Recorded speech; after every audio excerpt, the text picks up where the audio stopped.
A warm welcome to everyone to our inaugural Cognite Live Product Tour 2022.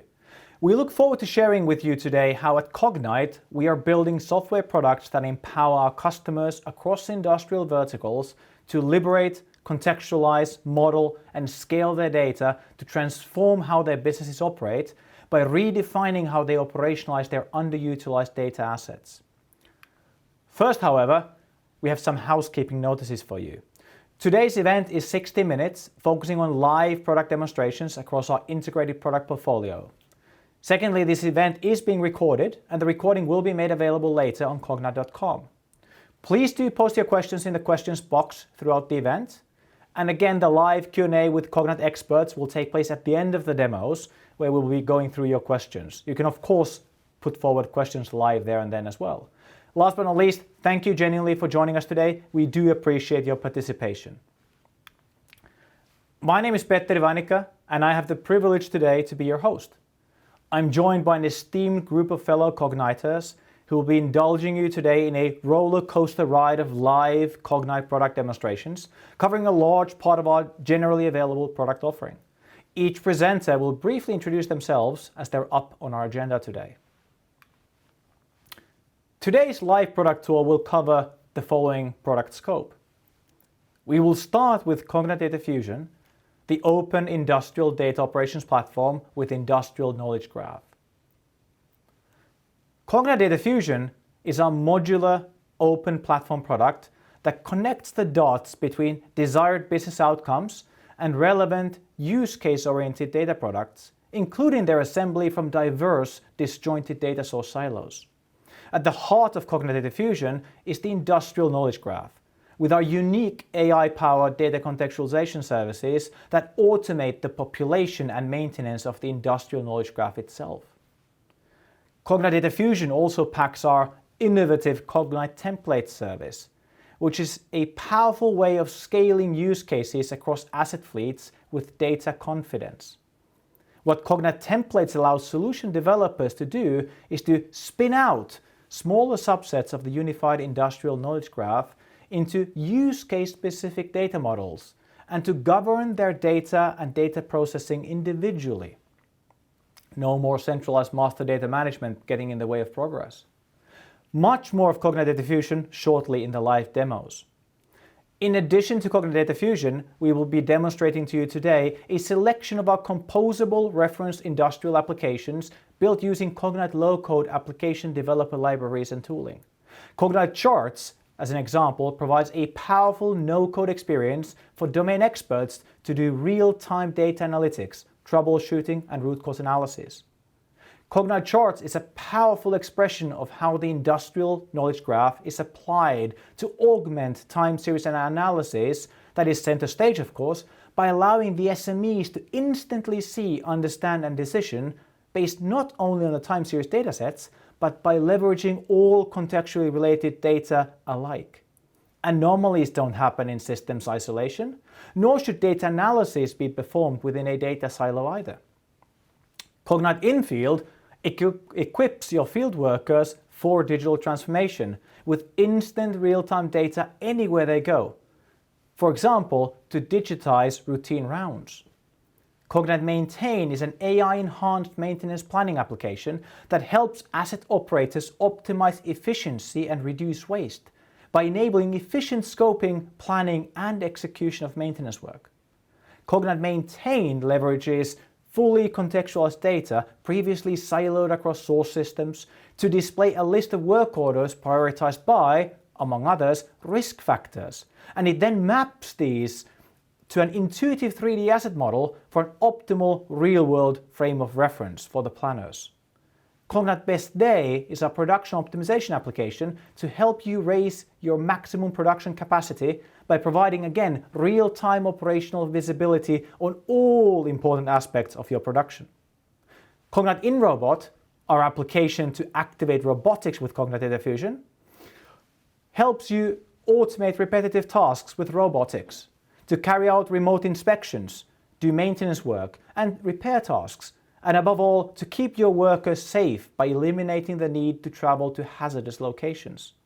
But briefly before I hand over to the stage to our products and my colleagues, of course, I want to take a step back and give you some context. Very appropriately, as we will be showcasing what fully contextualized operational data can do for your business. This context is all about why we believe strongly in the transformative power of open industrial data operations. Now, let's start with the what and why DataOps first. DataOps or data operations. Forrester defines DataOps as the ability to enable solutions, develop data products, and activate data for business value across all technology tiers from infrastructure to experience. For a peer perspective, Gartner, on the other hand, defines DataOps as a collaborative data management practice focused on improving the communication, integration, and automation of data flows between data managers and data consumers across an organization. Now, across both perspectives, and certainly applicable for us and our customers equally, data operations is ultimately all about a reimagined data experience for reduced time to value. It is about automation at all stages for reduced maintenance cost, especially when considering and running data-intensive solutions at fleet-wide scale. And it is about democratized use for increased scalability, the ability for subject matter experts, business technologists, and your data scientists to self-service significantly beyond what has traditionally been possible.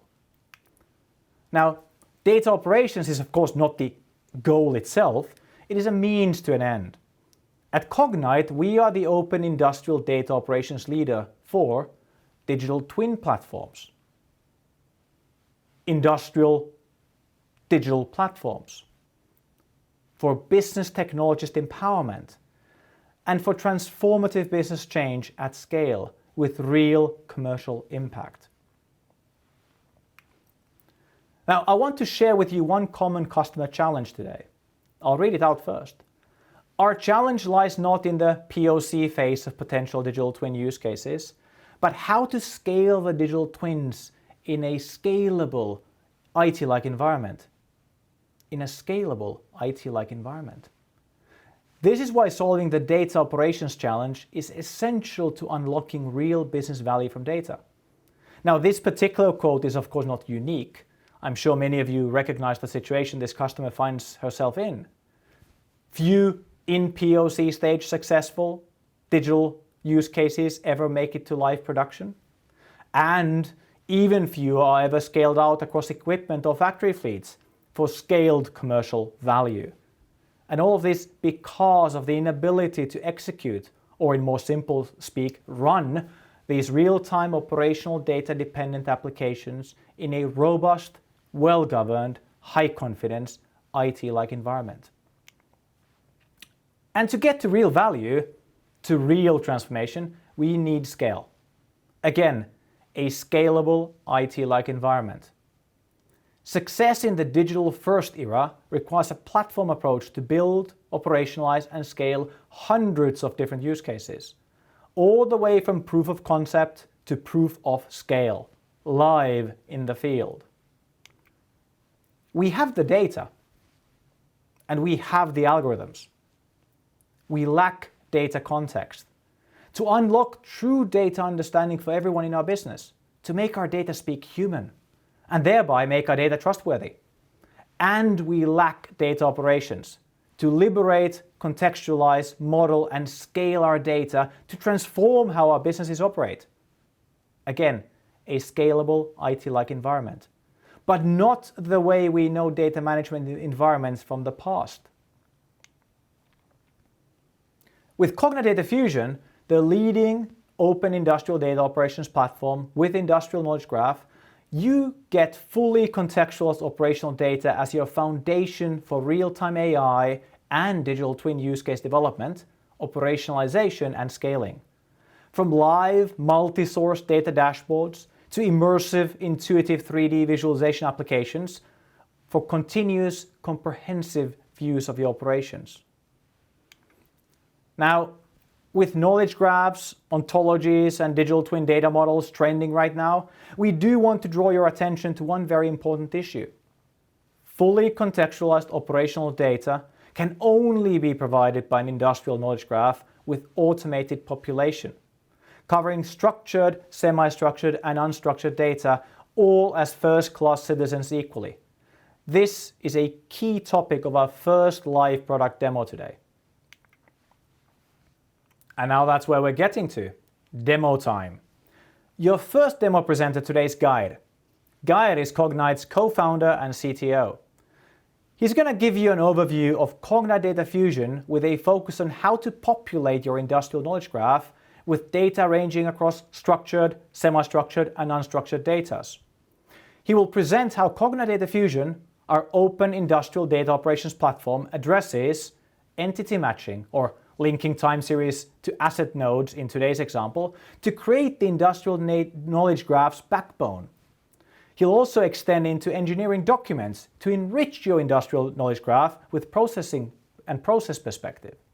Then he's going to add imagery data, or it could be any other real-world data such as audio, video, point cloud scans. This type of data is very powerful, for example, across asset integrity use cases.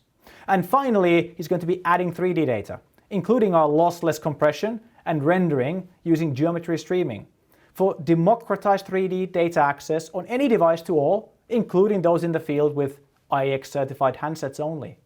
He will also take us one step beyond the industrial knowledge graph itself with templates. Templates is a means of spinning out smaller subsets of the unified industrial knowledge graph into use case specific data models or schemas, and then scaling these use cases across asset fleets programmatically. What really excites us and our customers is how Cognite Data Fusion's templates feature is using the industrial knowledge graph to populate these templates, an otherwise human error prone and tedious task when working with larger equipment fleets. But it doesn't stop there. The newly created and fleet-wide auto-populated use case specific data model is also exposed as an auto-generated template language specific API on top of the powerful Cognite Data Fusion API itself. Geir will also demo acquiring this auto-generated API using GraphQL to spin up a reporting dashboard that equally auto-scales across the equipment fleet dynamically. Cognite Data Fusion is of course API first, which means it's built and architected for an open cloud-native era. This means that everything you will see in the upcoming product demos today using the GUIs are equally available through the API, as well as several SDKs for convenience.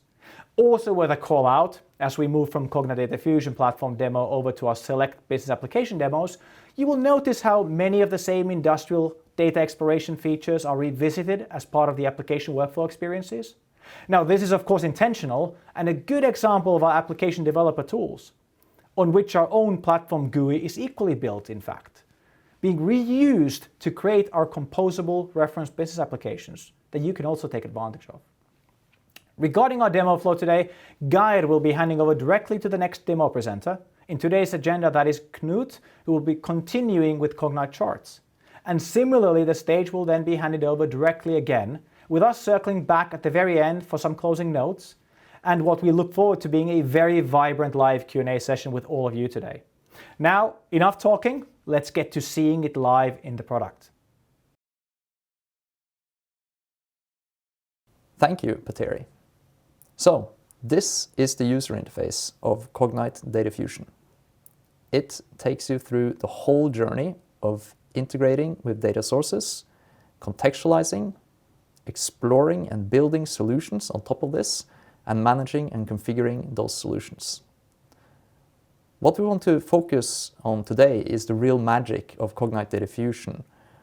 So we'll spend most of the time talking about contextualization, which is after you've gotten the data into Cognite Data Fusion, how do you link it together into a coherent and intuitive data model, which is a graph. And then we'll also be looking at how to scale applications and dashboards and solutions on top of this data. And finally, we'll have a look at the 3D capabilities of the platform. So the first thing that we'll look at is entity matching. Entity matching is extremely helpful when you want to link data coming from different data sources together. So it will show this. So I will show this using the quick match feature. So here we can select different types of data. I'll select a time series and a data set that we want to match to another data set. So I'll select the time series from Valhall, which is an offshore oil platform. I'll select all of these time series. So that's a time series coming from Historian. And then I'll select another data set to match it from, and match it to. So time series from that one system will be matched with assets from this system here, which I think is coming from Workmate in this case. So when we hit next here, we get some options for configuring the model. We can give it some hints as to what metadata fields to look for matches in. And we can select different types of models. We can also choose to use the training data, previously labeled data as training data here. So there are quite a few choices, but the defaults work really nice. So now it's creating a long list of predicted matches between these two data sets. This should only take a moment. And here we are. Here we have a long list of predicted matches. So you can see there are quite a few pages to browse through here, so it would take quite a bit of time to kind of manually go through each of those, but we won't do that. So what Cognite Data Fusion can do is it can group these matches into rules. You can think of these rules as kind of like regular expressions, only they are automatically generated. So we can have a look at what each rule is doing and confirm rule by rule how these matches correspond. And that will give you a very high confidence really fast. And it also turns those rules into pipelines so that new data that comes in is automatically contextualized accordingly.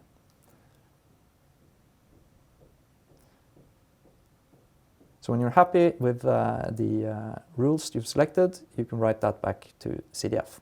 The second form of contextualization that we want to look at is contextualization of the engineering diagrams.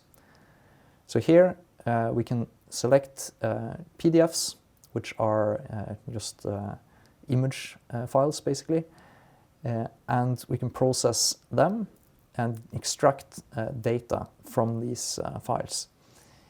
So we'll select one drawing here, and we can select a data set of files to match this to, because these drawings will often contain references to other engineering drawings. So we'll have kind of adjacent documents show up in the output of this process. And then, as we did previously with entity matching, we'll also select what assets we want to link to. So here I can again select a data set of assets. I'll select the assets from this particular oil platform that we used in the last example. Select all of those, and now we will look for matches in that document to any of these assets. Again, you can configure this, but the standard model works really well, so there are more options behind this, and now we'll run that. This basically takes image recognition, object detection, runs this file through that, and it extracts bounding boxes for where there are various symbols that indicate specific types of equipment. It uses optical character recognition to find references to equipment, and then some very clever algorithms to actually figure out which pieces of equipment that is in the asset hierarchy. So now the file has been processed. We can go in and we can review it.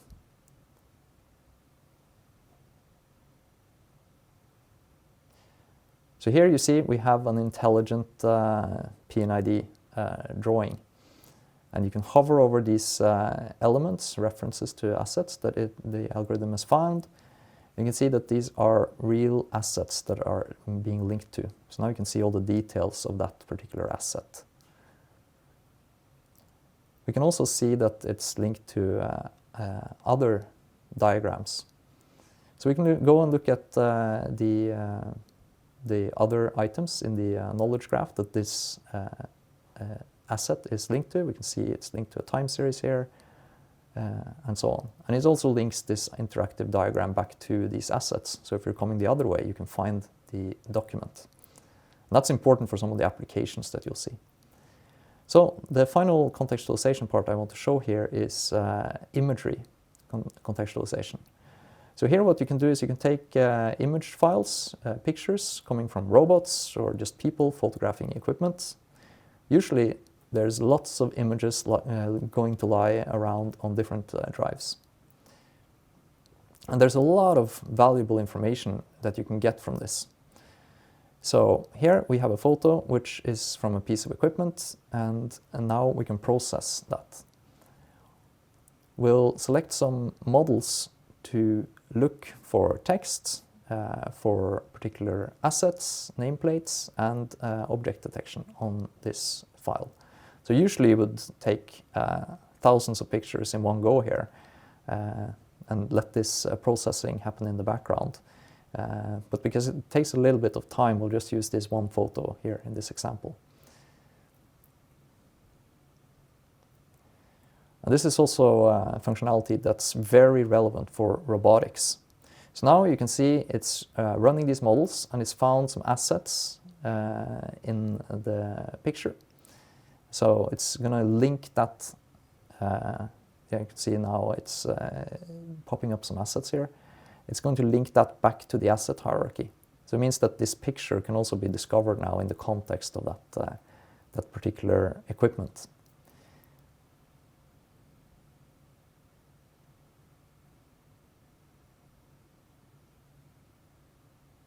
So it's done processing. Now we can review what it's found. You can see it found 2 asset links in this image. You can see some nameplates here of equipment. And we can go in and we can annotate and say, you know, this is a true prediction, which then helps improve the model for future use. And if we want to, we can also annotate different parts of the image to train new types of models. So if I select this cylinder here and label it as such, I can use that as input to train new object detection models that will detect this kind of object.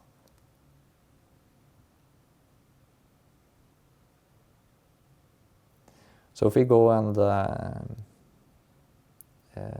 search for assets here in the Explore data, we'll be able to find this image linked back to an asset based on this imagery contextualization. So I'll just look up a different asset now and see what images are linked to it.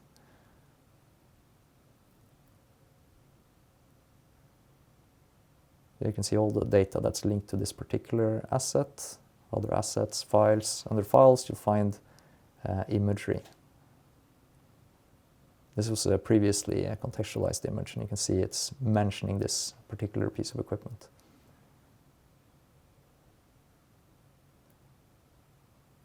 So the next part that I want to show here is about scaling solutions built on top of the industrial knowledge graph in Cognite Data Fusion.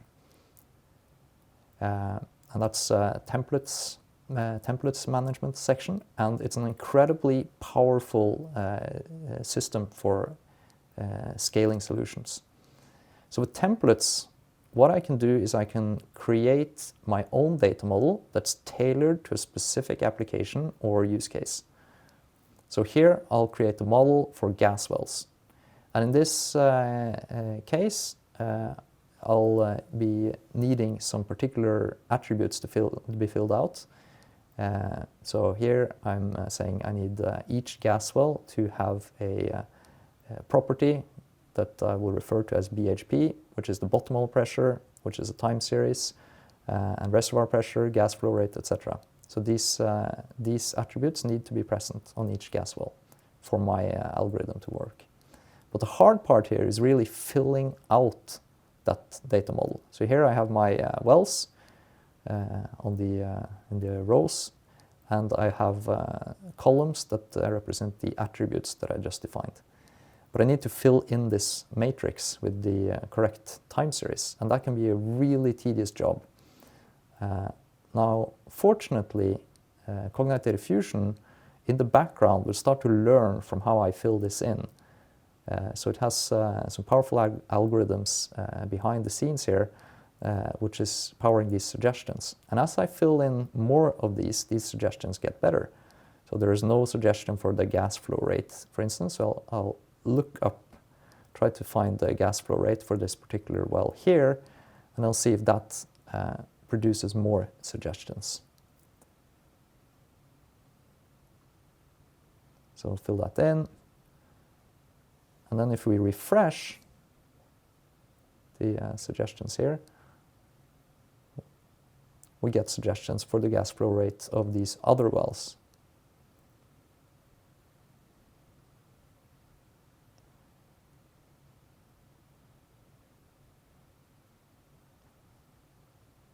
So here I can go in, I can approve these other suggestions in bulk. And now I have this populated data model. And this also becomes an API that becomes available to me in my tool of choice, which in this case is Jupyter Notebook. So here I have a script that I wrote that detects the productivity index, computes that, and looks for statistically significant drops in the productivity index of gas wells, which can indicate that there's trouble with this well that I want to look into. But the interesting part is down here, where I'm calling this new API, that's kind of a sub-API of Cognite Data Fusion for templates. So it's basically asking for a list of gas wells, their bottom hole pressures, their reservoir pressure, gas flow rate, etc. Everything I need in my calculation. And that query will give me all of these wells. They will look exactly the same no matter where the data came from. So it can deal with multiple different source systems and so on. And then I can just run my algorithm over all of those wells. So now we can see it's computed the health index of these 4 wells that I populated. And the same thing applies to my analytics tool of choice, or visualization tool. So here in Grafana, I can also query this data model that I created in GraphQL, and I'll use the isDrift indicator, which is what I just computed in my script, and get the data points from that. So now I get this really nice looking dashboard of my wells, and I can see that well number 7 may need more attention. And this is a very powerful primitive for scaling use cases, as the only thing I need to do now if I want to scale this to new wells, and in many cases there are hundreds or even thousands of wells that we scale to, is to go to this view, add another well, and then I'll see if there are suggestions for that. So adding a couple of wells here. And in the background now, it's computing more suggestions, which I can approve. And we'll do another round of suggestions here to fill that in.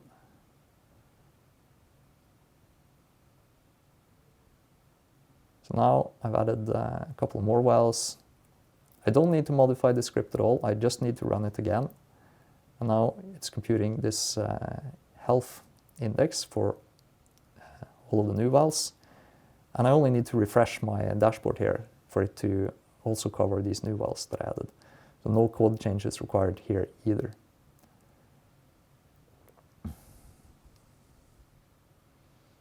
Now, of course, I don't want to run this stuff manually every time to monitor the health. So with one line of code, I can upload this calculation, this script, to Cognite Data Fusion to execute on a schedule. So you'll find it then under Cognite Functions. And you'll see it show up in this list as deploying. Yeah, so there you can see it's deploying currently. And then here you can add the schedules to have it run periodically. And it will also tell you if it's not running for any reason. The last thing is this model. Any model, even if it is great quality, will not work well if the data has poor quality. So here I can set use case specific data quality rules, monitor it, and configure integration with monitoring apps and so on, or just get an email alert if the data quality rules are not met. And the data quality is also exposed as new time series. So I can see when in the past was data quality insufficient. And this time series can also be integrated into the dashboard, so the operator can see if the data quality is satisfactory or not, and if he or she can trust the dashboard. Finally, let's have a look at 3D.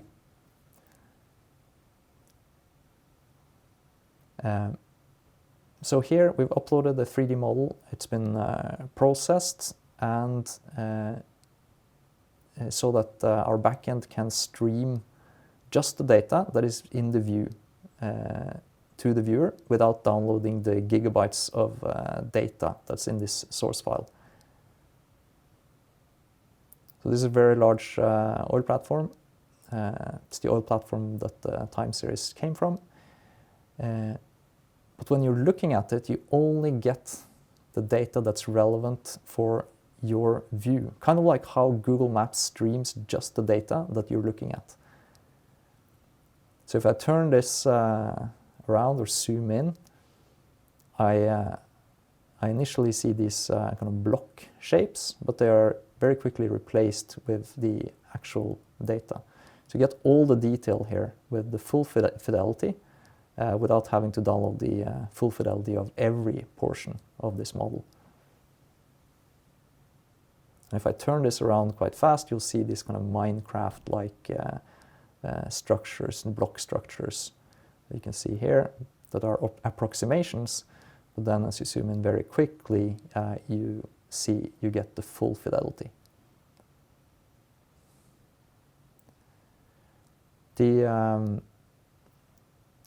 So this is really what's powering the data foundation of Cognite Data Fusion, and a link between the industrial knowledge graph and 3D.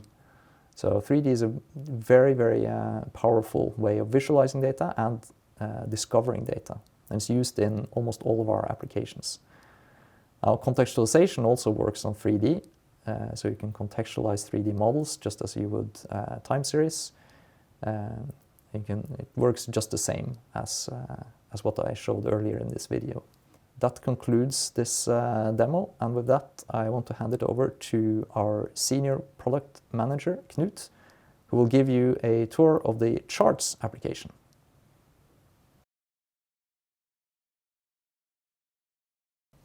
Thank you, Guy.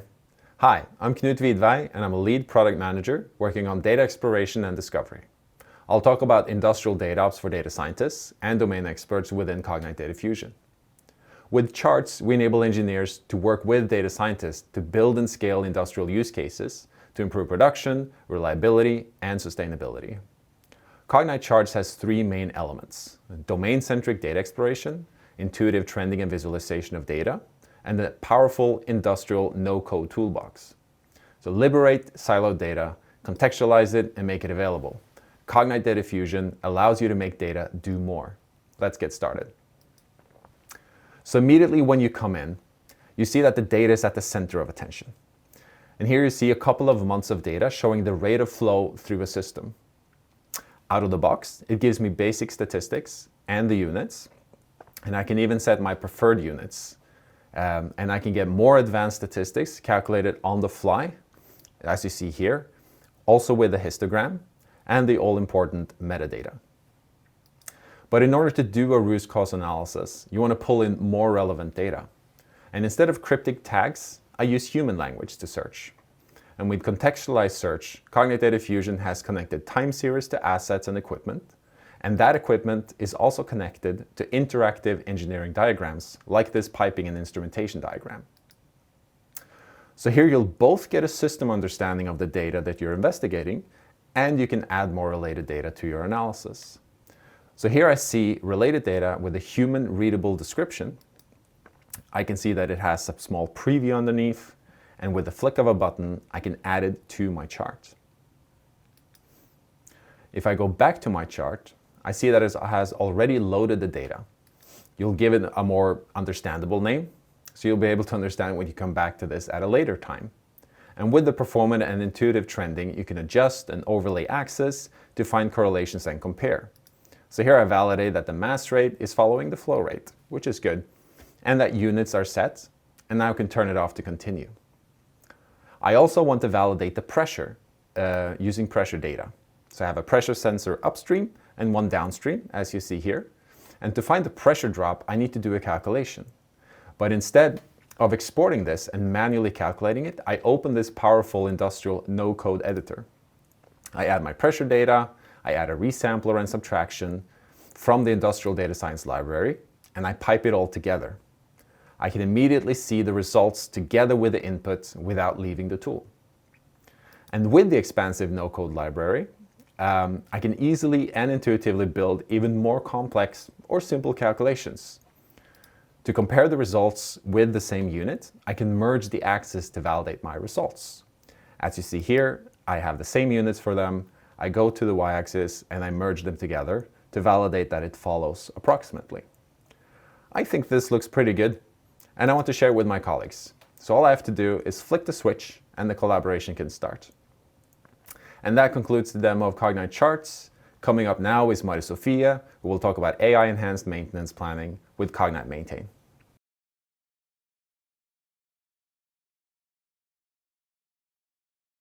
Thank you, Knut, and hi everyone. My name is Mari-Sofie Korslund, and I'm the product manager of Cognite Maintain.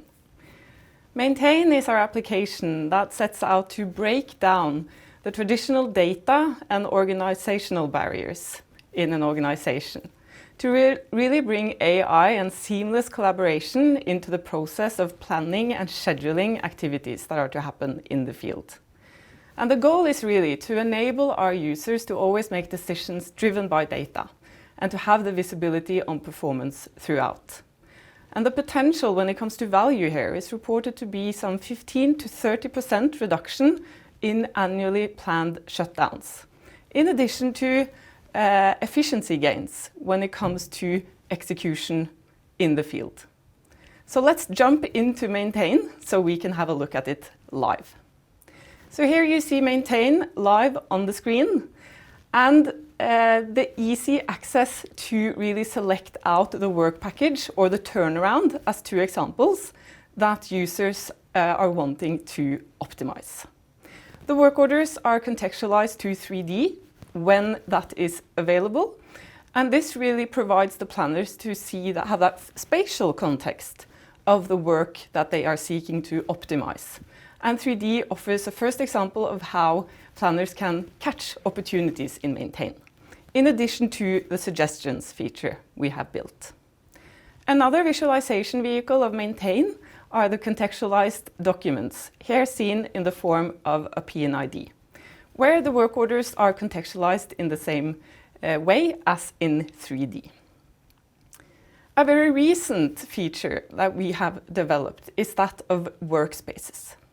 And this is really to empower our users to do that annotations and also markups on documents such as P&IDs, in the case that they want to draw an isolation boundary, for instance. So we have here set out to replace the tedious task of having to do this with pen and paper, the old-fashioned way, and rather doing it with contextualized data as seen here.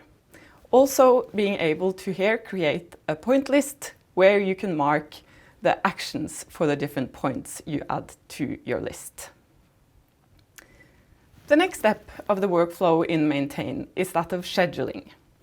And here the user is presented with the work orders with the connected operations below for easy overview, and also the trade matrix, where the different disciplines that are involved in executed on the scope are listed. Finally, Maintain offers a number of readily available reports so that our users don't have to spend time making reports in Excel, for instance, but rather put the data to work and have those reports readily available in the application. So then, once a user has optimized the plan and it's ready for execution, the natural next step is, of course, execution, which leads me to give the word to my colleague Catherine, who will give you a demo of our application for the execution workflow, namely Cognite Infield.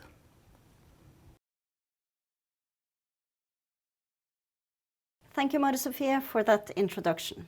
So hi everyone, my name is Katrine Stenstavall and I'm the product manager for Cognite Infield. Cognite Infield is developed together with and for the field workers, and it equips your field workers for digital transformation with their instant real-time data anywhere they go. For example, when executing their routine rounds or work orders. The application is built on top of Cognite Data Fusion, and it utilizes all the contextualized data coming from multiple data sources, all to enable the field worker to work more efficiently and safer. So let's say that I'm a field technician today. I just finished my morning meeting where I have been assigned a specific work order in the work plan that is for the current week. In Infield, I will have access to all the different work orders, and I can very easily find the work order I'm looking for. Clicking on the work order, I have all the detailed information available from the operations, so the activities I'm going to execute, as well as the equipment objects that is a part of this specific task. With one click of a button, I can then transform this work order into a more handy to-do list, a checklist, that will serve as the basis for an optimal maintenance execution in the field. The checklist itself will be grouped by the area of the plant the equipment is located in, as you can see here. That enables the field worker to work more optimal when they are executing on the specific equipment. Clicking on one of the equipment tags, you will then see contextualized data in real life. Everything from then 3D models to sensor data as a trends view, technical documents, and every data that is related to work orders or notification, just to mention some. And one thing is to have access to this data while being in your office and preparing for the task on your desktop computer. It's of course valuable, but the value is elevated as you also have access to the same type of data on your handheld device like mobile phones or a tablet. I can very quickly see the specific location of the equipment, as you can see with the pin here. By clicking into the 3D model, I get the exact detailed view, all to reduce the time wasted searching and looking for the equipment. I can also overlay the 3D model with the work order data. So here you see the object that is a part of the task I'm working on.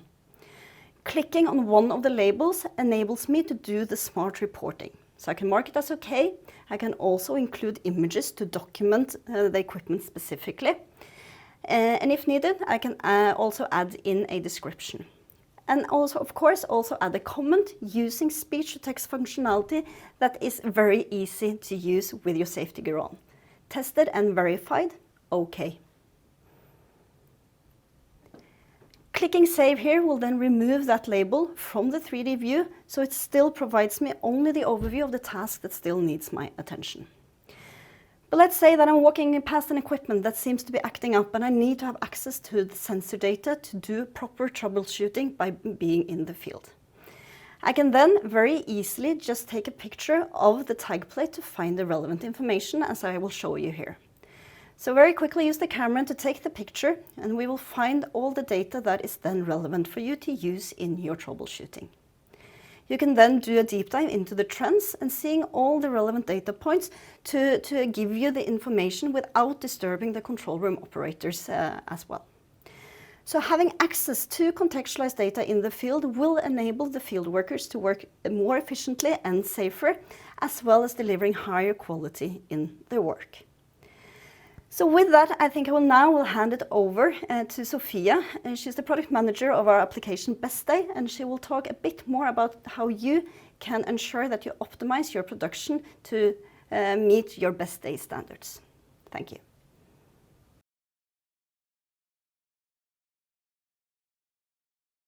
Thank you, Katrine. And my name is Sofie Svartdal Berge. I'm the product manager of Cognite Best Day, our production optimization application. I'll talk you through some of the main elements of this application. So first of all, we are targeting production optimization from two main angles. One is to more accurately assess what your production capacity actually is. And then the second is to help you achieve that capacity by introducing decision support and a toolbox for your end users. So starting off, when it comes to assessing capacity, that is one element of what we call the production performance management process. And with Best Day, we are providing a step change by using Cognite's contextualized data to power data-driven machine learning models that will assess your production capacity for you, ensuring that it's objective and you're able to compare across your assets in your fleet. The second point for us is that we are introducing this decision support functionality. So we're helping your end users to actually achieve that production optimization potential that we are identifying. By doing so, we are seeing that we overall can have a production increase or production throughput increase of 0.5 to 1.5%. Thousands of engineering hours saved year on year by automating processes like decline curve analysis. And we're also enhancing collaboration and learning, both across shifts, user groups, and time. So I'll show you in the application itself how we are achieving this. So opening up Best Day, we start with our key performance indicating dashboard. This is typically where I go to get an overview of my current production. I get my gross, my total hydrocarbons, my actual deferments, and my production chart. The production chart is showing me what I'm actually producing, so my actual production, and the gap towards my Best Day capacity, what we call deviations. So here I can see trended over time, in this case the last 90 days, how big has that optimization potential been day to day. This is what I'm assessing and trying to understand better, which is why I would typically go into my well summary page to organize my day. So understanding this full production optimization potential, how can I best kind of target that? So on my right here, I have these production deviations. You can see I had some predefined filters, but I'm removing those. I'm seeing all of my wells for a specific system, in this case named Oslo. But I would filter these deviations by ongoing and detected only. So you can see I've reduced my list quite significantly, and I've now focused my attention a bit more. The top one, Ålesund 22, is the one with the highest production optimization potential, which is why I deep dive into this well. On the top here, this is my contextualized view of this well. I can see my oil rate trending, and I can see how that compares to my Best Day capacity. As we all see, there is a gap between what my Best Day capacity is and what we're actually achieving in terms of production, which is why it has been detected a deviation. So to assess this deviation, I'm using all of this contextualized data that I have available from Cognite Data Fusion into this application. I'm using the network tree to get kind of a positioning contextualization, so seeing where in the asset kind of structure this well is positioned. I can see here for the oil stream that the oil stream is flowing through different physical facilities all the way to the export point. So from this well 22, going to gathering station A, etc. Then I would continue my understanding the context here to see how the Best Day capacity has been calculated. So understanding this shouldn't be a black box, it should be very understandable by the users how we get to this estimation of Best Day capacity. Then I would continue on to see all of my LinkedIn advisors. These can be from Cognite, like in Cognite Charts as the top example, or from third-party applications like Power BI or Grafana. Then I get to my deferments, which are the logged events that can tell me something about lost production or deferred production. In this case here, I can see that this event ended beginning of October and is not the reason for why I have a deviation today. So by seeing this, I need to assess other data for this well. So I'm looking through both my pressure data, my temperature data, basically my sensor data attached to this well, and also my artificial lift data. All of this provides kind of context for me to understand the deviation at hand. So once I have gained that context, I would try to understand the reason why. And in this case here, I would then write a comment that says that the challenge was X, the cause was Y, and then conclude with what my actions were, like how I resolved the issue. By posting this, I have understood this deviation, I'm making it resolved, I made an action, an actual action, and that is basically how we ensure production optimization with Best Day, in a nutshell. Then I would like to introduce the next speaker, who is Sindre Hammerlund. He will talk about InRobot, our application for utilizing robotics in the heavy asset industries. Thank you very much. Thank you, Sophia. And hello everyone, and welcome to this product demonstration of InRobot, Cognite's own application for autonomous mobile inspection robots. My name is Sindre Hammerlund, and I am the product manager of this application. And to get started, I think it's important to understand why industrial companies are even interested in the use of inspection robots. And this is basically because the monitoring systems in these facilities also have blind spots, which often requires quite extensive visual inspections. In addition, operating in these areas is also potentially harmful to human beings. So therefore, it is of high interest to enable robots to actually perform these tasks instead. And the good thing is that robots are actually really good at doing these things. For instance, when it comes to repetitive work. Robots are basically designed to do the exact same thing every time they're doing something. And this also makes them really good at detecting all these slow changes over time. And after the data has been captured, they're excellent at remembering it. But what value does Cognite Data Fusion deliver to robotics? A robot on its own, it doesn't know anything about these industrial facilities.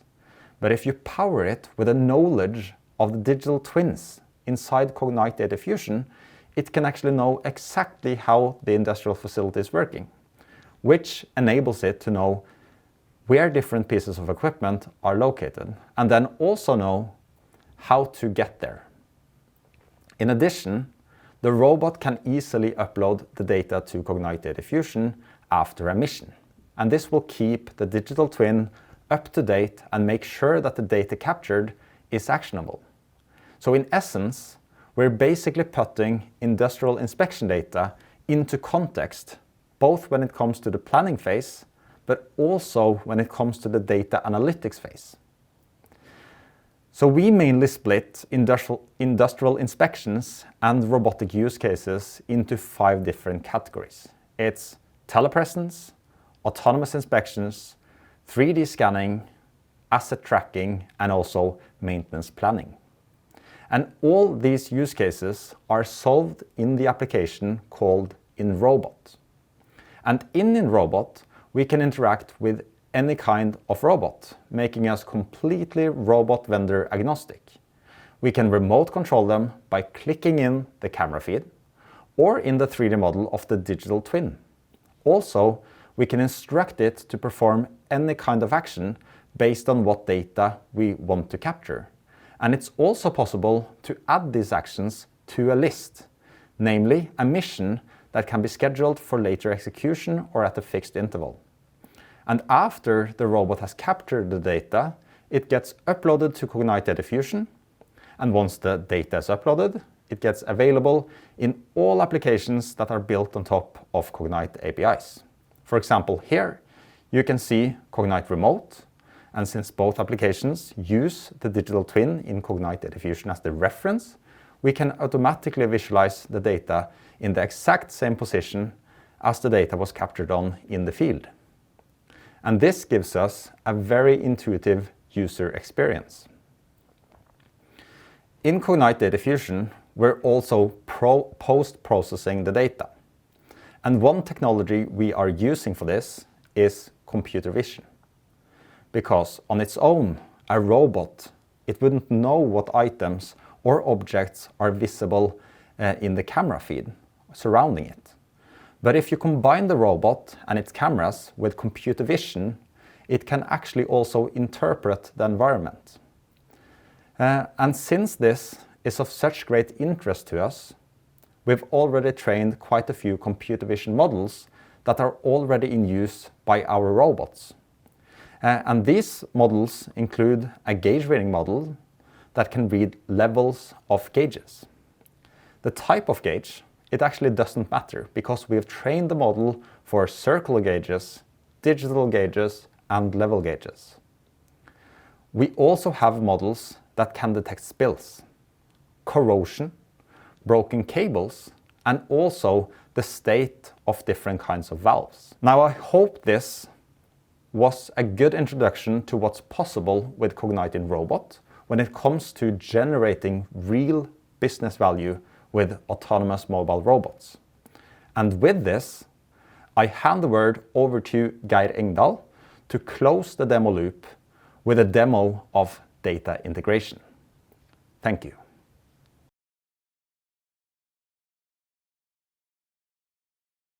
Thank you, Sindre. That was awesome. So now I want to tell you about how data gets into Cognite Data Fusion, which is basically this integrate section here. So we start with extractors, where we have a set of productized extractors for the most common industrial systems, or you can use existing ETL tooling, which Cognite Data Fusion is compatible with through the Postgres gateway that we have.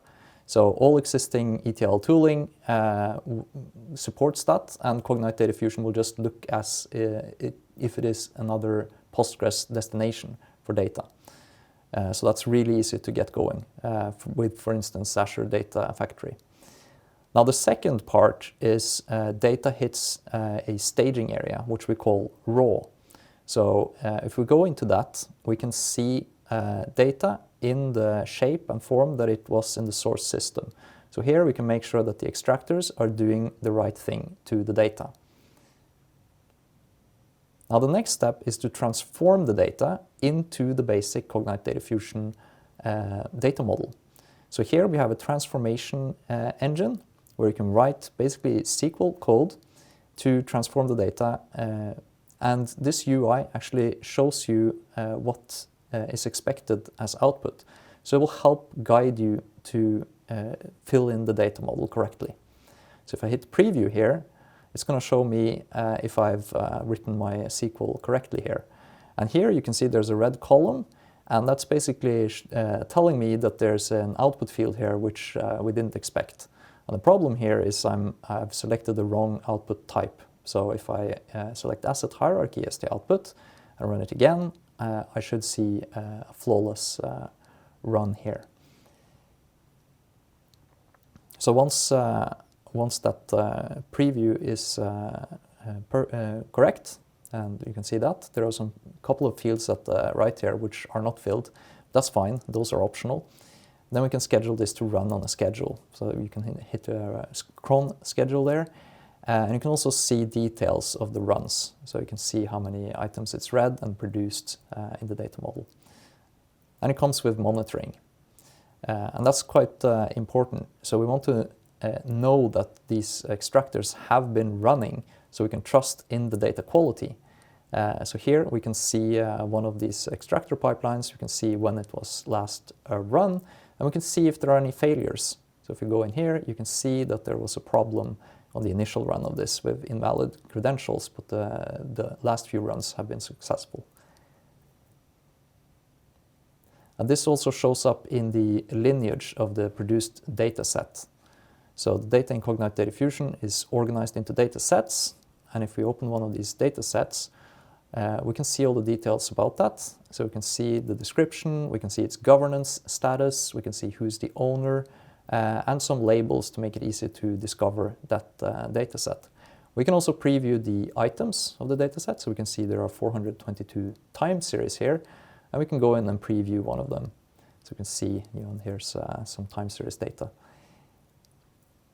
And we can also view the lineage. So we can see the source, it's coming from OCSoft Pi, We can see the service account that's been used for the extractor. We can see the extraction pipeline status, when it was run, and so on. And we can see which raw tables this data went through. So that gives us more trust in this data. Now the last thing we would want to do here is managing access, so we can select who can see this new data that we've ingested. So here we can create a group, let's call it test, or Valhall read. We can add a read capability here to the time series data in this data set. We say time series read, and we scope it to this particular data set. We can also scope it to particular time series and asset hierarchies. And we can add more capabilities if we like to, for instance, for files related to this particular asset. And of course, we link this to existing Active Directory groups through the group IDs, so that members of that group can view it. Lastly, I want to show you how 3D models are processed, and that's a slightly different process because these are very large CAD files, several gigabytes in size often. So here there's a process which basically reads that file, converts it into an optimized format, figures out where in this model you can walk, optimizes it for web viewing or even viewing in gaming visualization engines. So that's what's powering the very powerful visualization capabilities of Cognite Data Fusion. So with that, I'll hand it over to Petteri for the final Q&A session. So thank you for listening. And welcome back to the studio. We're actually not going to take you directly to the Q&A because we have a couple of special messages for you still from our customers. We did promise you a roller coaster ride of our products. Now you've been on one. We've certainly liked presenting them ourselves. We hope you've enjoyed watching at them. But we do want to share some customer stories with you as well. So we have the privilege today, it's my second for the day in fact, I'm a happy man for that, to have our customers share with you today what they are doing with Cognite products and how Cognite products are delivering genuine, world-class, transformative impact for their businesses. So without further ado, let me hand over to our customers and let's hand over the stage to them. And then we'll be back for the Q&A live. Thank you. Hi, I'm Arne Finn Adolfsen, and I'm a domain expert and a digital worker at AkerBP. I have 22 years experience in working offshore, prior to working onshore the last 3 years. Today I will talk about the Cognite Infield application. Normally, when we are out in the field, we didn't have any data available about the tag we're working on. If we need more information and data, we need to go all the way back to the workshop for finding the tag's documentation. It could be up to 20,000 steps a day for me. With Cognite Infield, it makes it easier to collaborate, find necessary documentation, drawings and trends in a simple way. The same documentation we earlier had on desktop, we now have on our handheld device, so we don't need to go back to the workshop. For checklists and templates, we can do better routine rounds and execute easier. When it came to business value, we save time, increase efficiency, and we are better prepared for the quality of work that is needed. Hello everybody, my name is Philipp Schulz. I'm a production system optimization engineer at OMV. What is OMV? OMV is an Austrian company which produces oil and gas, chemical products, and does this in a responsible way. OMV has 3 main pillars, so the exploration and production business, the refinery and marketing business, as well as with Borealis, the chemicals and material business. I'm personally related to the exploration and production business. I'm working in production system optimization team, and I have been involved in the Best Day product development from the OMV side. So if we talk about how Best Day adds value to our daily work, so in producing oil and gas and providing energy to the market, we are thinking about optimizing our production on a daily basis as well. Yeah? If you, and personally myself as well, think about optimizing any production, it's about looking at the trend line of historical production and predicting the highest production capacity of today or in the future. Historically, this was a manual approach done by engineers like me. Yeah, so we basically gathered the data, built it also our models, run sensitivity analysis, identified deviations in order to classify in the last step deferments. This, to the fact, is very time consuming, and you spend a lot of time on actually identifying a deviation and not on the fact that you want to actually come rid of the deviation, so you want to come up with a specific engineering solution.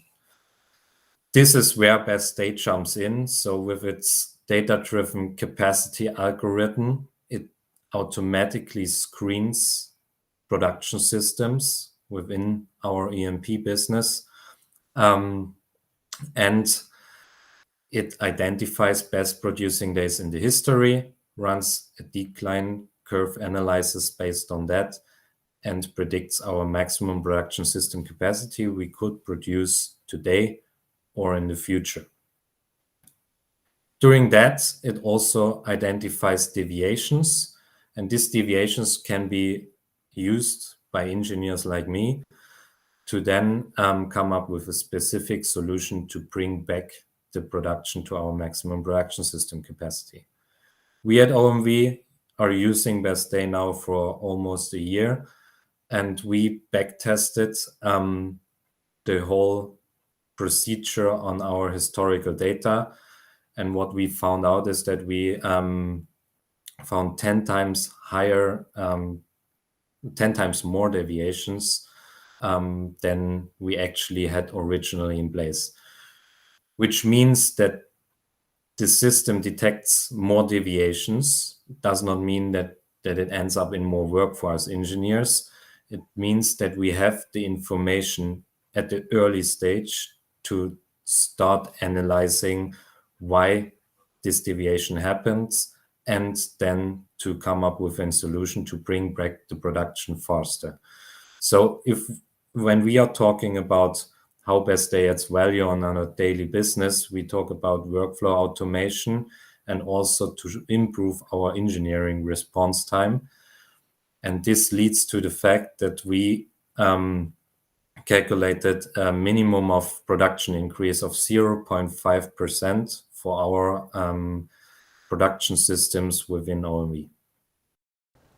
Hi, my name is Håvard Knapskog. I'm head of process automation at Arbaflame. What I do is I study our process and I translate this into process automation software. Today I'll be talking about Cognite Data Fusion and how we use this to speed up our work and how we use it to solve our use cases.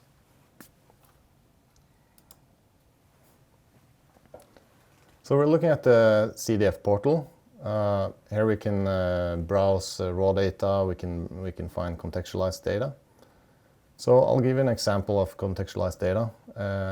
I'll be looking for a PID. We have different types of files here. I'll filter for PIDs. I'm looking for a particular machine, a subsystem. So I'll be searching, and we see I'm left with one PID. I want to check the temperature of this machine internally. I know there's a sensor there, but I want to find it using the PID. That's what I'm familiar with. So here you can see the PID with overlays. It has been contextualized. We can find data from our local SCADA system. So I don't have to go into different types of systems to find what I'm looking for. So here I'm able to see the temperature of the machine. So let's say I want to do some calculation on this. I know I have a flow transmitter here that has been faulty. So I'll be using charts for this. Charts is good for doing ad hoc analysis. We're looking at a flow transmitter. I think there's something wrong here. I know there's a connection to other ones, so I'll pull up a couple more flow transmitters. I know the sum of these three should be 0. So I'll apply a simple calculation. Charts provides this functionality. You can make a calculation and it'll run online as you go. So it has a graphical interface. You can drag and drop. I'll add a subtraction function here. So I'll take one signal minus the other. Once you connect the dots, the calculation will start automatically. We'll see the results coming up. So I want to check if the first signal, if it equals the sum of the others, or let's say the subtraction. We'll see the results coming up here. It's matching quite well, but we have these dips going on. So I need to check the transmitter, or have somebody do it. If you wanna have an analysis visualized nice, and you want to come back to it, it's good to spend the time making a good-looking dashboard. We use Grafana for this. Grafana is one of the third-party tools supported by CDF. So we'll be heading over to Grafana. So here's an example of a visualization that we use when we study some of our heat accumulators. Before we had CDF and Grafana, we did a lot of manual work to get here. We had to log into different kind of subsystems, extract the data manually, plug it into some tool, maybe Excel, and make some graphs. Today we are able to quickly collect data from different subsystems, make it available to the entire team, and reapply these calculations on a wider time span. This is how we make our work more efficient with data analytics.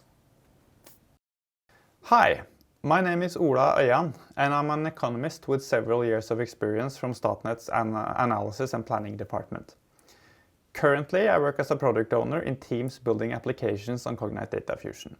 We have 3 teams working with smart asset management, power system analysis, and our own data model, all using CDF. Today, I'll briefly touch upon the smart asset management projects before I dive into what's triggering me the most, power system analysis. Within smart asset management, we have 3 projects. Each project focuses on assets' health, respectively the health of power transformers, subsea cables, and gas-insulated switchgear. The dashboards developed in the project allows us to monitor the assets more efficiently. This way, we can avoid unplanned outages, decrease costs, and optimize the utilization of the assets. Summarized, the dashboards holds an estimated value potential of 22 million kroner a year. In addition, the dashboards monitoring gas-insulated switchgear reduces our CO2 emissions by about 150 kilo SF6 gas yearly. That is equivalent to the CO2 emissions from 2,000 cars. Now, let's move on to power system analysis. We experience a growing need for electricity from the Norwegian industry. 5 years ago, Statnett only received a handful of grid connection applications each year. Currently, we receive more than 100. Behind each application, there is typically a project with a 3-figure investment or more. Long application lead times results in loss of revenue and a slower move in the green shift. If 10% more energy can be connected quickly to the grid, the economic benefits are probably more than 100 million kroner per year. To remedy this, we started a project with the purpose of giving our power system analysts tools to speed up the work with grid connection applications. Having access to contextualized data from several systems in one interface has already shown positive results, as it has reduced the time spent on data analysis by more than 50% and improved the quality of analysis by having more data available. Now let me show you our solution. To understand how a new connection will affect the power system, the analysts start by studying how the system has been utilized historically. In our app, the user can find all components in our power system model, get the most important information swiftly presented and look into details about each component or the associated time series or events. The analyst is typically interested in studying several time series together. For example, the analyst wants to study the total flow into an electrical area. The user may therefore add several time series into a chart. The time series can be contextualized with events, making it easy to see whether important events have influenced the time series. Here we see that Statnett often regulates the production due to limited capacity, indicating that more production could be problematic. Further, several time series can be combined into one to get the total flow. And the time series can be shown as a duration curve that indicates how often the flow is at a certain level. The data can also be exported. If you choose Python, you can access all the data in a CDF through the Power SDK.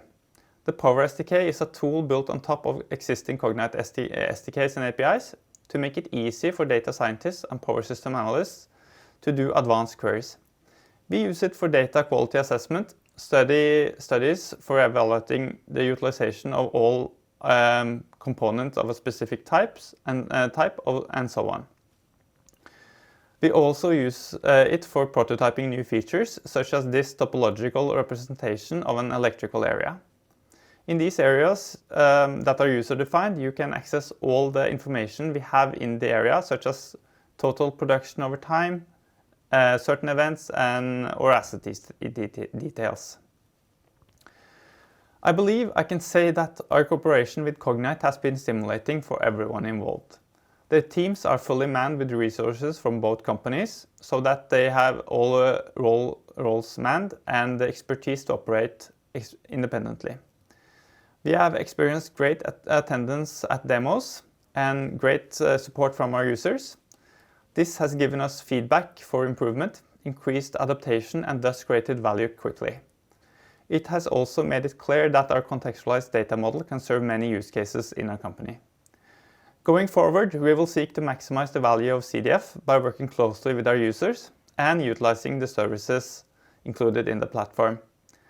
That was everything I planned to say, so thank you for your attention. And welcome back to our studio today. So I'm joined again by a handful of my colleagues, and the others are online. Unfortunately, due to COVID reasons, we cannot fit everyone into our studio here in the office. And without further ado, let's give the stage to the audiences and see what questions they have to, put us on the spot and grill us. So the first one, and I actually have two streams of questions, and those in the audience, please do keep them coming. You can post them into the box in the broadcast tool. And then we have another stream that's coming from the internals, basically those who know Cognite already, who've sent us quite a bunch of questions by email during today's broadcast. So I'll be mixing and matching between those two sources. So first one, and I think this actually, well, you can take it, yes. Should the PNID be an intelligent version, or does a standard PDF or something on paper even more dreadful, not even digital yet, can that also be used for contextualization? Yeah, I'm very happy about that question actually, because the answer is no, we do not rely on our customers having these intelligent documents available to us. We know that a lot of the customers in heavy asset industries have both paper copies even, or even PDF, PNIDs and other documents. So that is why we in Cognite Data Fusion have developed a contextualization layer that really makes the documents intelligent, let's say, for our customers. And we also have several examples of this contextualization layer also being able to recognize handwriting. So this really is quite, we're quite proud of that, and really see that the value that this brings is quite significant. That's very nice to hear. So basically no hard requirements on the customer in terms of having actually lifted and shifted and made their PNIDs already a lot more intelligent before we can start doing our magic on them. Let's take the next one.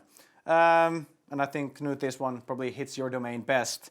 Can you identify selected shut-in to extract the shut-in pressure to calculate the PI? Yes, short answer is yes. It's a great question. So we have an industrial data science library that Cognite has taken algorithms that we've worked with customers over the years, and we've taken out the repeatable patterns. One of them is a shut-in detector that is available actually in Charts and the no-code library that you saw, so you can do that actually without doing any coding. So you can do that as a basic one. We also have other ones like productivity index and a wide range of calculations already installed. And we also enable you to build your own using our SDK or Python or other languages that you prefer. And then you can take those examples and then you can make your own if you have a special case. But at least we have something that works standard or to get you started. That's great. And then we're going to a kind of a more data technical question here. Which engineering 3D applications do you support? Or is there a neutral file format in which the 3D models need to be exported to first? And if we have Guide on the line, yes we do. Thank you for joining again. Perhaps you'd like to take this question as it sort of fits your domain the best. Yes, so we support quite a large number of these formats. I think there are 10 different ones that we support. So there's the step format, and I don't recall the full list, but that is in the Cognite Data Fusion when it's probably in the demo even. When you're uploading a new 3D model, you get kind of that list that we support. NWD, I think, is also among them, RVM and so on. And I'll throw a follow-up on that. What if the customer has multiple CAD formats for multiple CAD vendors? Yeah, so I think we support most of the ones used in industry. So I think that has not been an issue with the customers that we have, that we haven't supported their formats. Very nice, very nice. Next question, and this goes to Sindre, I'm sure. Can we get InRobot for autonomous underwater vehicles as well? It's kind of a half a semi-jokish question, I'm sure. But have you looked into it? Again, in subsurface land, that is a typical theme. Yes, definitely. We're actually solving a lot of the same problems that we need to solve with subsea robots for our autonomous mobile robots we're using on the top side as well. So the tech stack is actually ready for it. So it's basically all about having a project where we can integrate with a submerged robot, basically. Very good, and I'll follow up on another question to you, Sindre, whilst I have you on the line. You know, a lot of times Cognite is shown to be using the Spot by Boston Dynamics. Do you also work with less expensive robots? Yes, we do. So we consider ourselves to be completely robot agnostic, which means that we already have integrations with all kinds of robots, basically everything from very cheap robots to more expensive ones, kind of the high-end robots that you have seen in the product demonstration today. And this is because the main kind of value capture when it comes to the use of robotics is happening actually in the cloud, which means that we can do quite a lot of the same tasks regardless of what robot collected the data in the first place. Very, very nice. And then a question I'm sure many have in the audience. How long does it take to integrate our assets into Cognite? I know this depends on the size of the assets, but it would be great if you have a baseline for that. Do you want to take it first? Take a first stab at it? I can start. So with Best Day as an example, Best Day application, the timeline we see for deploying both Best Day and then, of course, having Cognite Data Fusion deployed first is between 6 to 12 weeks. We would say 6 weeks if we were just to deploy it, but then we add an additional 6 weeks to be able to tune our data science models. So there's quite a few advanced data science models as part of Best Day, and we need to make sure that the end users, the engineers that are going to use the output of these models, can trust the results of them, which is why we put aside additional time for them to test and verify and for us to adjust and tune. So 6 to 12 weeks. Good, and now let's get another perspective. How would that be for Maintain? Yeah, I would say that for whether a customer has a smaller asset or a gigantic asset, that's not really what kind of decides the time that it takes. So it's rather, it really is a scalable deployment, right? So a bit similarly to what Sofie said with regards to Best Day, It's mostly kind of the case of setting up Cognite Data Fusion, right, connecting the relevant data sources, and also configuring Maintain to the way that the relevant customer is kind of organized, right, in the way of planner groups or source systems, what they want to call the different fields, so that it makes sense, right, for the users. So that's really where we kind of spend most of the time. So the size of the asset isn't kind of the deciding factor. And similarly to Best Day, it's around 6 weeks to kind of deploy Maintain. What if the customer has many assets, say 20? Well, we have a proven track record of that not really being an issue either. What we typically do is roll it out to one asset first, and then do the scale up in kind of a next phase. So that's been proven for Maintain, and similarly to other Cognite products as well, that the kind of scaling to a full fleet, let's say, or a full field is proven, and the scalability is made possible really by Cognite Data Fusion. It's really the enabler. And when we talk about like full field, full fleet scalability, are we talking about like clicking a button or two and giving it a few minutes, a few seconds? Are we talking about months, weeks, calendar years? I would say clicking a few buttons, if you can say it in that way. So the way that Cognite Data Fusion works is that we also can create these templates. So we are actually templatizing what kind of data we are using in the different application, which means if you then do a first set of one of the assets, we configure it and we test it, then we're verifying that the template works, which means that for scaling it out to additional assets is really not a hard challenge. So that will be kind of pushing the buttons and adding more instances to that template, basically, which for Best Days is also what we have proven. Going from 1 to thousands X is very fast. Very good.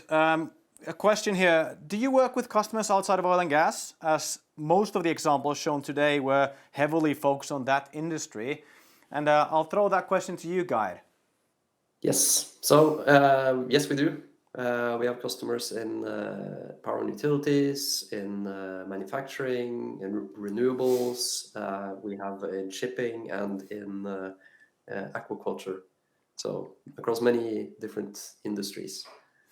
But the focus is always on kind of industries with that are asset heavy, right? So it's always very industrial focused, but it's diversified tremendously the last few years.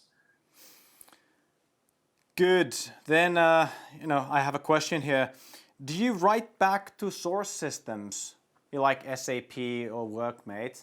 And I think Catherine might want to take this one. Yes, I can cover that. And that is a question we have gotten multiple times, and the same request coming from multiple customers. The short answer is yes. And the bit longer answer is that if you take SAP as an example, we all know that the SAP is highly customizable. So of course it will require some custom setup to support the specific SAP setup that each customer has. But yes, it's absolutely doable and something that we've done. Very good. Here's a question. I think it's very Maintain focused, so I'll throw it to you. Does one require to have full 3D CAD models to deploy Cognite Maintain? No, one does not. Even though, as you saw in the demo earlier, 3D is kind of a significant portion of the application on kind of the first impression you get. But we have several customers who have, let's say, only partial 3D modeling of their assets. So in those cases, it's perfectly possible to have great value of Maintain rather than using the 2D contextualization through, for instance, the P&IDs with all the other kind of functionalities along with it. So, very nice, and I'll take the liberty of extending the question myself onto Sindre, because again, in robotics, there's a lot of digital twin environments. Obviously, there a 3D navigatable geospatial environment is quite critical for the robots to become a bit more intelligent than just hardware. How do you go about this dilemma in case the customer doesn't have an accurate or up-to-date or comprehensive 3D CAD model? So when it comes to the use of robots, we can both handle the cases when our customers already has a digital twin that is complete, but also when the customer doesn't have basically anything. And this is basically because a robot is the perfect fit to actually build a digital twin from scratch. Because a robot can, for instance, use a laser scanner or its cameras to generate a 3D model with texture as well, so that we get the material integrity information in addition to the geometry. And in Cognite Data Fusion, we also have tools to contextualize these 3D models so that we can actually build a complete digital twin from scratch with a robot that the robot can actually use later as a reference when it's doing its missions. So that's quite cool. That is very cool indeed. And then I have a question that really goes elegantly to Guide. Which cloud platforms are your products available on? Good question. Yeah, so we are available on Microsoft Azure and on Google Cloud Platform. So our customers get to choose. Very good, and I'll keep you on the line, Guide, as you're there, because this one seems like a fit to your profile alike. Will big geospatial data be covered in the data integration and connected to other data resources, time series, files, etc., within Cognite Data Fusion? Yes. So that's something that's very near GA actually is full geospatial support in Cognite Data Fusion. And geospatial is, I think, one of the most important things or properties that we can use to contextualize data. So our mission is to create this digital representation of industrial reality, and reality has coordinates. And if something is in the same coordinates at the same time, it's probably related, right? So, yes. That is very good news indeed. Best day related question. For best day, what do you mean by well capacity? Are you concerned only with network capacity or also the well's potential based on reservoir properties? Also excellent question. So with best day well capacity, what we mean is your best day capacity of that well. So at this current day, what is the maximum capacity your well has? And what we are using is the recent performance, so historical performance of this specific well, and also taking into account all different kind of choke restrictions that you have, so your choke capacity from reservoir all the way to the export point or commercial constraints. And we are baking that into our data science model that is running and evaluating the current capacity. So we are ensuring that we are not violating any safety critical, environmental critical, etc. criteria or boundaries. And then we are estimating for you what should be your best day capacity today for your well. Very, very good. There's a question on our client base. Do you have clients in the energy transition space, as in green, blue hydrogen facilities? And I don't know who wants to take this one. Anyone feels like picking it up for the grabs, or shall I have a stab at it myself? Yeah, I'll throw it to Guy. So we do, right? Yes, with the Aker green hydrogen and carbon capture. So we are in that business as well. It's very exciting stuff.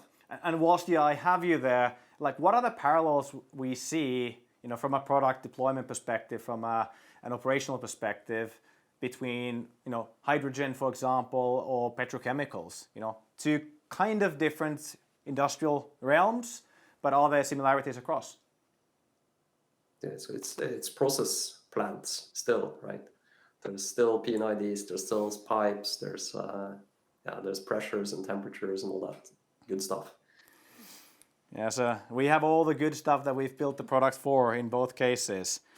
So then there's a short and sweet question, which I think might be the final one today, unless we get other curveballs from the audience.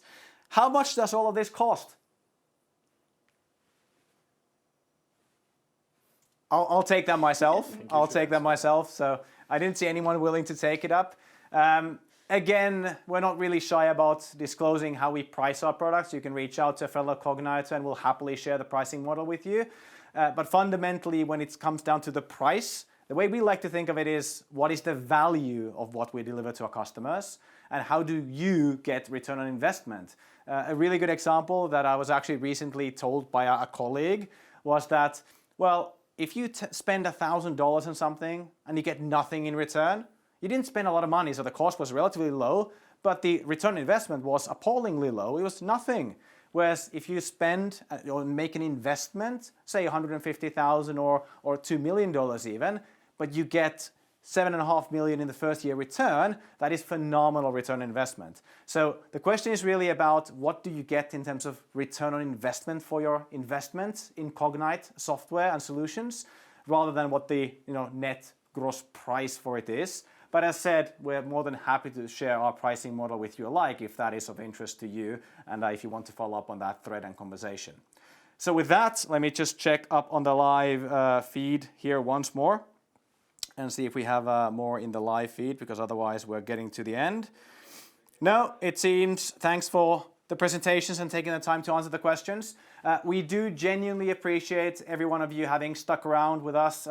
We do understand that those of you who come from a European time zone, this is getting towards the late evening. In Asia Pacific, we're very late in the evening already. And for all of you in North America, we do wish you a pleasant rest of the day. And we wish to see you again shortly amongst the great Cognite teams, the Cogniters, and of course our content that you'll find plenty more on cognite.com. So thank you again for joining, and we look forward to seeing you shortly again.